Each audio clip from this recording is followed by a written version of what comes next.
pick me as your coach, I will quit coaching after this season. I don't think I'll know what the most important thing that happened for me career-wise along the way was until this is all over. For 20 years, Blake Shelton was the unshakable pillar of country music, the joke-cracking cowboy who brought the dirt roads of Oklahoma to the glitz of Hollywood. He sold us a brand of carefree living, where the beer is always cold and the party never ends. But that image was a mask. While we watched him laugh in the spinning red chair, a heavier reality was setting in. He was fighting a secret war against the industry that made him a king, and a burnout so severe it forced his sudden exit. The answer to why he walked away isn't in a country song. It's in the cold truth that for Blake Shelton, the party didn't just end. The bill finally came due, and the price was his own peace of mind. The king of prime time and the Hollywood trap.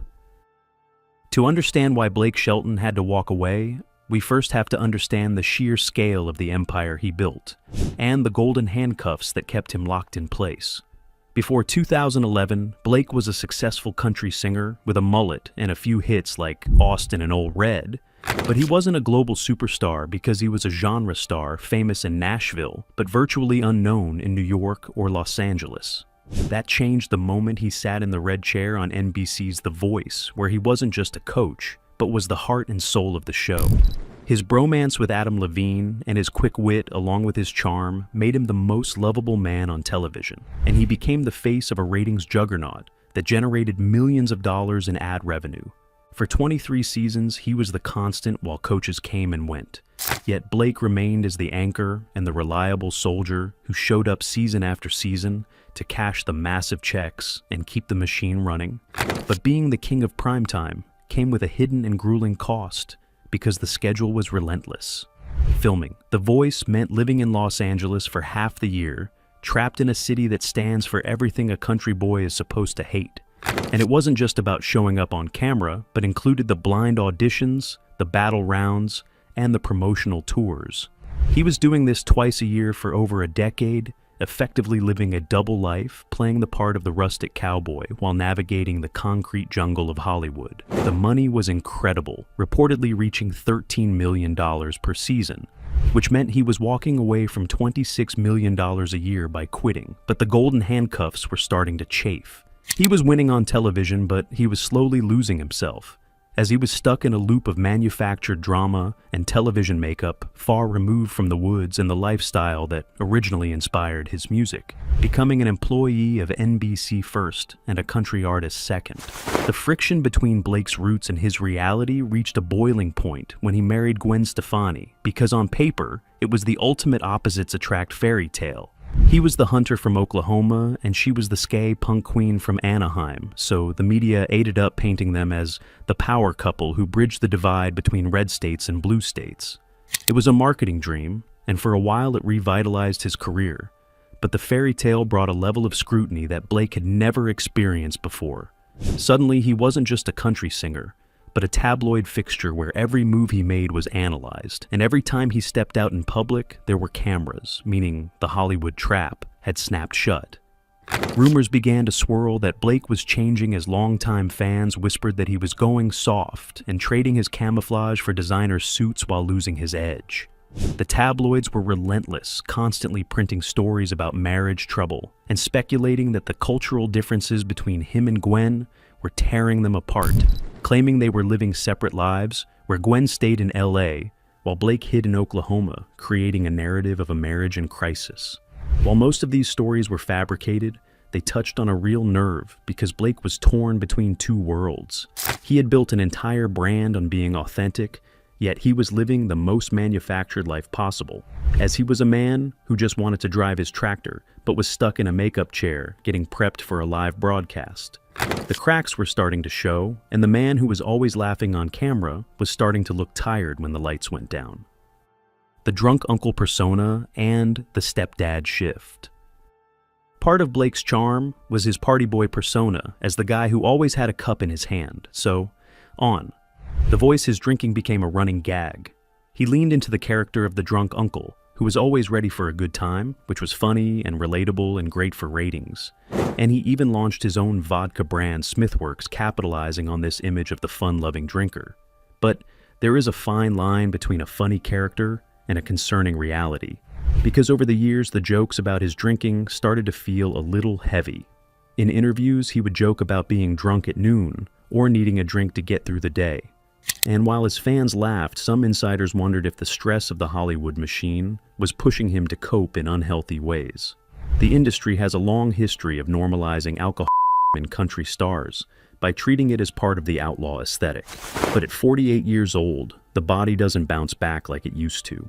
Recently, Blake made a rare admission that signaled a shift, when in a candid moment that didn't make the highlight reels, he confessed that he needed to cut back. He publicly stated a resolution to either stop drinking altogether or significantly reduce it.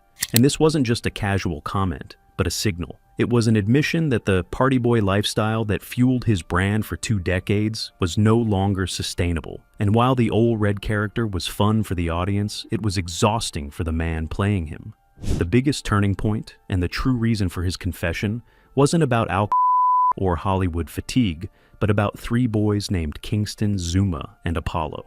To understand the weight of this, you have to remember that Blake Shelton never had biological children, and during his high-profile marriage to Miranda Lambert, the topic of children was a constant source of tabloid speculation, but it never happened. For a long time, it seemed like Blake would be the fun uncle, but never the father.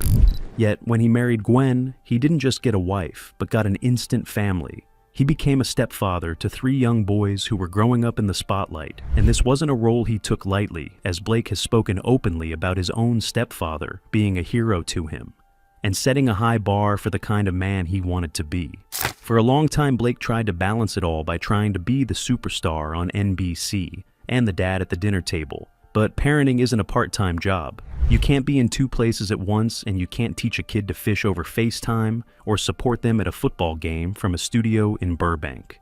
Blake finally stopped denying the toll his career was taking on his family life and confessed in a revealing interview that he realized he was missing the moments that actually mattered. He talked about the guilt of being away and of missing the firsts and the daily routines that build a bond between a father and a son. He admitted that his priorities had fundamentally shifted, stating that if he walked away from his career, at this time, the only thing that he ran the risk of was having regrets that he was missing out on some more important things in life, which for now is their kids. This was the betrayal that his career managers feared, because in the entertainment industry, you are supposed to ride the wave until it crashes, so you don't walk away from a $13 million paycheck just to go to high school football games. But Blake did it because it goes against every instinct of a celebrity, choosing to be a father figure over being a fame figure. The business of retirement and the franchise empire. However, don't mistake this retreat for retirement, because Blake Shelton is not disappearing, but is pivoting. Just like Danny Coker or Buddy Valastro, Blake realized that trading his time for money was a bad deal. And if he kept filming The Voice, he was essentially an employee, albeit a very highly paid one. So, he started building a machine that makes money while he sleeps.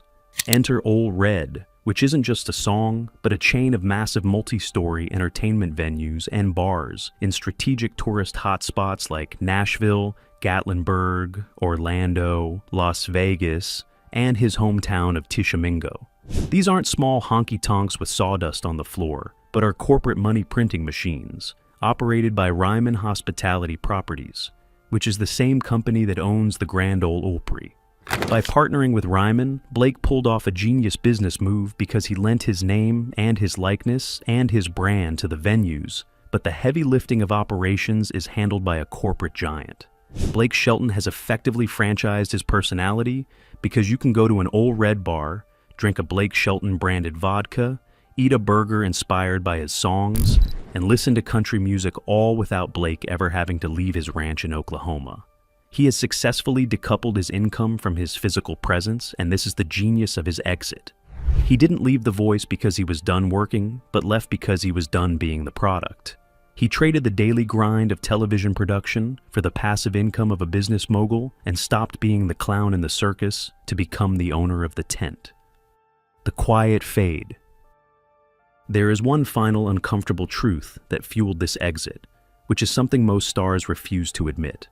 And that is the fact that the music industry has changed and Blake knows it. When Blake started, country music was ruled by guys like George Strait and Alan Jackson. And then came the bro country era, which Blake dominated. But now, the genre belongs to a new generation. Artists like Morgan Wallen, Luke Combs, and Zach Bryan are dominating the charts with a sound that is grittier and less polished than the TV-friendly country Blake is known for. Blake is 48 years old, and in the music business that is a dangerous age, because you can either chase the trends trying to sound like the 20-year-olds, which usually looks desperate, or you can bow out gracefully while you are still on top. Blake has seen what happens to stars who stay at the party too long as they become parodies of themselves, fighting for radio play that isn't coming. By stepping away now, Blake preserves his legacy and leaves as a winner, leaving The Voice as the coach with the most wins and leaving the touring circuit while he can still sell out arenas. He isn't being pushed out by declining ticket sales, but is walking out the front door on his own terms. He has confessed that he doesn't have the same hunger to chase #1 hits anymore, and that level of self-awareness is rare in celebrities. He knows that his role has shifted from being the next big thing to being the elder statesman of country music. So he is content to let the new guys fight for the charts while he fights for base in his pond in Oklahoma. The cowboy versus the father. So at 48, what is the truth about Blake Shelton? Is he a man in crisis fleeing Hollywood to save his marriage, or is he a brilliant strategist who played the game perfectly and cashed out at the top? The confession is real because he admitted that the lifestyle was unsustainable, and he admitted that his priorities as a stepfather outweighed his ambition as a star. He admitted through his actions that the party boy persona had to die so the real man could live, and he left the biggest show on television not because he was forced out, but because he finally grew up. He realized that 23 seasons of turning a chair around doesn't compare to watching his stepsons grow into men. So he traded the adoration of millions of strangers for the respect of 3 boys at home. Some might call it selling out to open a chain of tourist bars, and others might say he gave up on his fans by leaving The Voice. But looking at the smile on his face when he's on his tractor in Oklahoma, far away from the LA traffic and the producer's earpiece, it looks a lot like freedom. Blake Shelton finally confessed that he can't have it all, and for the first time in his life, he's okay with that. What do you think about Blake's decision to walk away from millions to be a full-time stepdad? Do you miss him on The Voice, or do you think he made the right call to escape the Hollywood trap? Let us know in the comments below, and if you want more deep dives into the real stories behind country music's biggest stars, make sure you hit that subscribe button.